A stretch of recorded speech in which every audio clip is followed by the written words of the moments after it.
Chicago erupts in spontaneous displays of hope and change as Obama Presidential Center finally opens after merely 12 years of construction.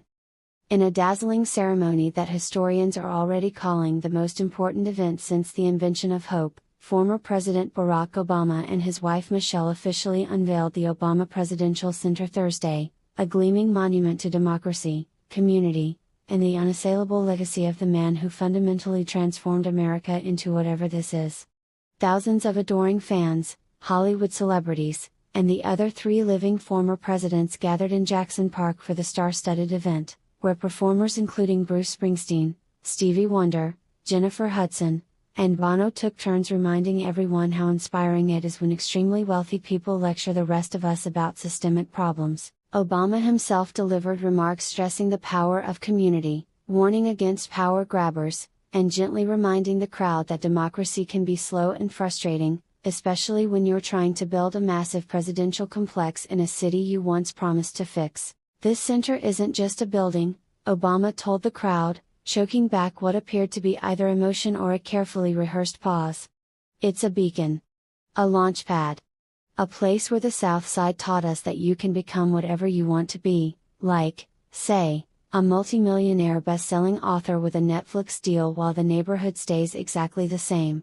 Sources confirm the 19-acre campus features gardens, a playground, a basketball court, and what locals are calling the Obamalisk, a towering structure that stands as a bold architectural middle finger to anyone who thought presidential libraries should maybe just have books in them.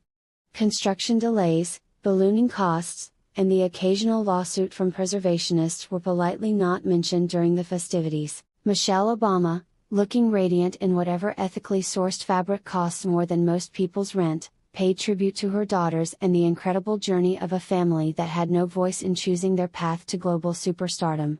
Attendees reportedly wiped away tears as they reflected on how far we've come since the days when Barack was just a community organizer dodging questions about his pastor. Meanwhile, President Trump took to social media to mock the entire affair, posting an AI-generated image of the center surrounded by trash and calling it a total disaster that will age like fine milk.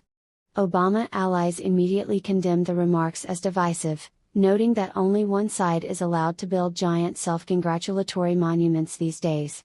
At press time, the center had already inspired a new generation of young leaders, several of whom were seen outside asking when the free basketballs start being handed out.